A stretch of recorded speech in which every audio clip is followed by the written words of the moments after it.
Now we are going to study about the nature of mind. The nature of mind is the complex and multifaceted topic that has been explored by philosophers, psychologists, and spiritual leaders for centuries. Here are some key aspects of mind, which is consciousness. And this the state of being aware of one's surroundings, thoughts, and emotions. Thoughts is mental construct that can be rational, emotional, or intuitive. Emotions is the feeling that can influence thoughts and behavior. Perception is the process of interpreting sensory information. Beliefs is the assumption and convictions that shape our understanding of the world. Memory, the storage and recall of past experience and informations. Imagination is the ability to generate mental images and scenarios. Creativity is the capacity to generate new ideas and solutions. Intuitions, when we are just talking about the knowing and insight tenants, rational thinkings. Awareness is the ability to observe the even one's own thoughts, emotions, and behavior. Neuroplasticity is the brain ability where the adapt to change and recognize itself. Dualisms is the debate between the mind as a separate entity from the brain, which is dualisms, and versus the mind as an emergent property of the brain. Stream of consciousness, the continuous flow of the thoughts, feeling, and sensations. Subconsciousness, the aspect of the mind that operates below consciousness. Awareness, unconscious is the aspect of the mind that contains hidden memories, desires, and fears. Understanding the nature of the mind can lead to insights into human behavior, emotional intelligence, creativity, and personal growth. So it can also inform spirituals, it can also inform and physiological perspective on the human experience. What is chitta? So in English we used to say chitta, but in Sanskrit we used to say chit. So it is a Sanskrit term in the Hindu philosophy, particularly yoga and Vedanta. It refers to the mind state of consciousness or mental substances that comprises the individual thoughts, feelings, and perceptions. Chitta is often described as a mental field of the respiratory of all the experiences, impressions, and knowledge. It encompasses various aspects of the mind, including thoughts, emotions, memory, desires, imaginations. In yoga philosophy, the chit is considered a vital aspect of the human being, and its purification and control are seen as essentials for achieving spiritual growth, self realizations, and liberations, which is moksha. The concept of chit is the closely related to the ideas of the inner instrument and the ego or self sense. Understanding and managing the chit is crucial for cultivating a peaceful, focused on enlightened mind. Vritti. See, vritti in Sanskrit, it's also known as vritti, is a Sanskrit term in Hindu physiology and particularly in yoga and Vedanta. It refers to a thought wave, mental modifications, or a whirlpool of thought in the mind. Vritti is often described as a mental fluctuations or a thoughts pattern that arises in the mind, creating a disturbance in otherwise calm, peaceful nature of the mind. So vritti can be positive, negative, neutral. The Yoga Sutras of Patanjali describes the five types of vrittis, which is pranam, right knowledge, vipraya, which is wrong knowledge, vikalp is the imaginations, nindra is sleep, and smriti is memory.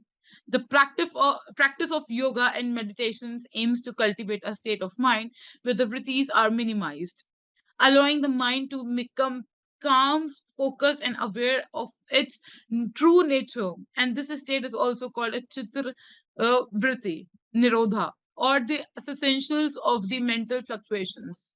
So, what do you mean by samadhi? Samadhi is a Sanskrit term in Hindu philosophy, particularly in the yoga and Vedanta. It refers to a state of profound concentrations, meditations, or union with the divine. Samriddhi is often described as a state of deep absorptions, intense focus, mental clarity, inner peace, union with the ultimate reality, which is Brahman, Atman, and universe. In the Yoga Sutras of Patanjali, Samriddhi is the eighth and final limb of yoga, representing the cumulations of the yogic journey. There are several types of samadhi, including with having the thoughts of reflections, nirvikalpa samadhi, which is without thoughts or reflections, sabja samadhi, which is seeds and latent impressions. Nirbja is samadhi without seed or latent impressions. So samadhi is considered a state of higher unconsciousness, spiritual awakening, self-realizations, and enlightenment. Union with the divine and having the experience of samadhi is often described as blissful, peaceful, and transformative, leading to a deeper understanding of oneself and the universe. So, what do you mean by Adi Shankara commentary? See, I already discussed this Adi Shankara commentaries. I just go through about metaphysics. So, what is metaphysics? See, metaphysics is a branch of philosophy and that explores the fundamental nature of reality, which including the relationship between the mind and matter, substance and attribute, and potentially and accurately. So it compresses various subfields such as ontology, in this the study of existence, being, and what exists. Cosmology is the study of the origin and structure and fate of the universe. Time and space, the study of the nature of time and space. Causations is the study of cause and effect relationships. Identify and change, the study of how things remain the same or change over time. Metaphysics has a long history with contribution from philosophers such as Plato, Aristotle, Kant, Hegel, and Heidegger. So, some central metaphysical questions include: what is the nature of reality? What is the relations between mind and body? What is the nature of time and space? What is the nature of causations? What is the nature of identify and change? So, metaphysics has implications for various fields, including science, religious, and spirituality, and continue to be a subject or of ongoing debate and inquiry. Now, we will go further about Maya and Brahmins. So, what is Maya and Brahmins? See, Maya is the, in Sanskrit, we also said the Maya, and it is a a philosophical concept in Buddhism, Hinduism, and Jainism, referring to the illusory of the destructive nature of reality. And it suggested that our perceptions and beliefs about the world are incomplete, misleading, or false, hiding the true nature of reality.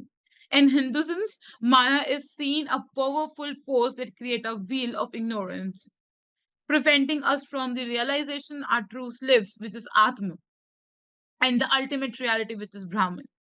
In Buddhism, Maya is associated with the concept of avidya, which is ignorance, which perpetuates the cycle of suffering, which is samhara.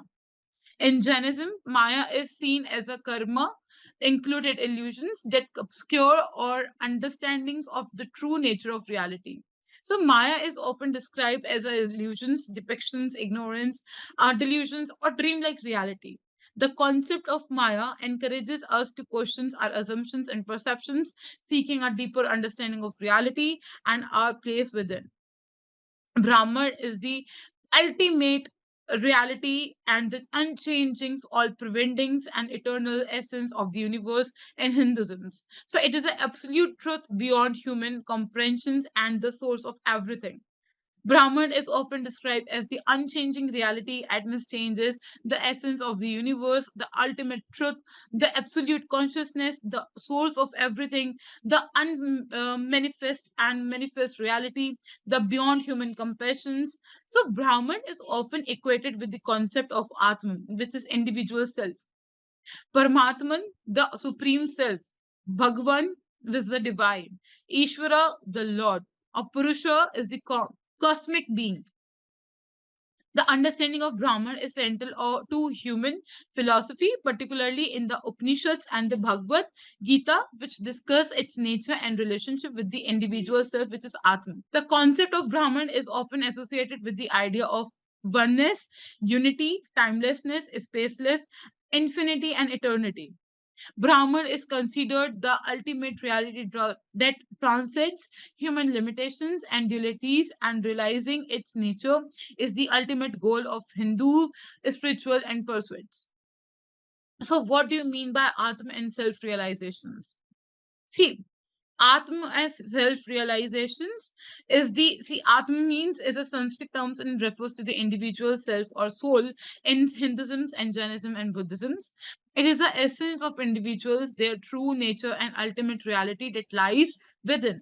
In Hinduism, Atma is considered the individual self, the spark of divine within, the essence of a person, the true nature of an individual, and the ultimate reality within. So the concept of Atma is closely related to the concept of Brahman, the ultimate reality and unchanging, all pervading and eternal essence of the universe. So the realization of the true nature of Atma and its relationship with the Brahman is a central theme in Hindu philosophy, particularly in the Upanishads and the Bhagavad Gita. The understanding Atma is associated with self discovery, spiritual growth, liberalization, which is moksha, enlightenment, and union with the Brahmins. So, in Buddhism, the concept of Atma is viewed differently and it's often referred to as Atma and Antana, which means no self and no soul. So, this perspective emphasizes the impermanent and ever changing nature of the individual self. In Jainism, Atma is considered the essence of a sentiment beings and is bound by karma. The liberalization of the Atma from karma is ultimate goal of Jain spiritual pursuits. So, what do you mean by self-realization? Self-realization is a process of gaining a deep understanding and direct experience of one true nature beyond the limitation of ego, mind, and body. It is a realization of one's true identify, which is often described as a pure consciousness, eternal, imputable, beyond birth and death, infinite and timelessness, unified with the ultimate reality, which is Brahman. And self realization is considered the ultimate goal of spiritual pursuits in many traditions, including Advaita Vedanta, Yoga, Buddhism, Jainism, and Sufism. So, the process of self realization, which involves the inquiry, which is self inquiry, Atma Vichar, meditation, and complications, the spiritual practices, which is yoga and tantra, a study of spiritual texts and scriptures, which is having the guidance from the spiritual teacher or guru. So, self realization is often described as a transformative experience that liberates one from ignorance and illusions, reveals the true nature of reality. It brings profound peace and happiness and ends suffering or and bondage. So, Besso's ultimate freedom and fulfillment have some saints and sages that who have achieved self-realization includes Adi Shankara, Ramana Maharishi, Buddha, Krishna, Rumi. So, see, you have to note that self realization is a profound and subjective experience, and its descriptions may vary across different traditions and individuals. Now, we will go for at last, I just want to conclude that in this, in conclusion, our discussion has explored the rich and complex concept of Vritti Samadhi, Adi Shankara commentaries, metaphysics, Maya, Brahman, Atma, self-realization, and enlightenment. So these ideas are the central to Hindu philosophy, yoga, and Vedanta, and offer insight into the nature of reality, the self, and the ultimate goal of human existence. So we have seen how these concepts interrelate and they build upon each other. Often offer a framework for understanding the human conditions, provide a path for spiritual growth and self-discovery, empathize the importance of direct experience and realizations, transcend intellectual understanding and require practical applications. So by exploring these concepts, we may deepen our understanding of ourselves and the world and perhaps glimpse the ultimate reality that lie beyond the veil of Maya.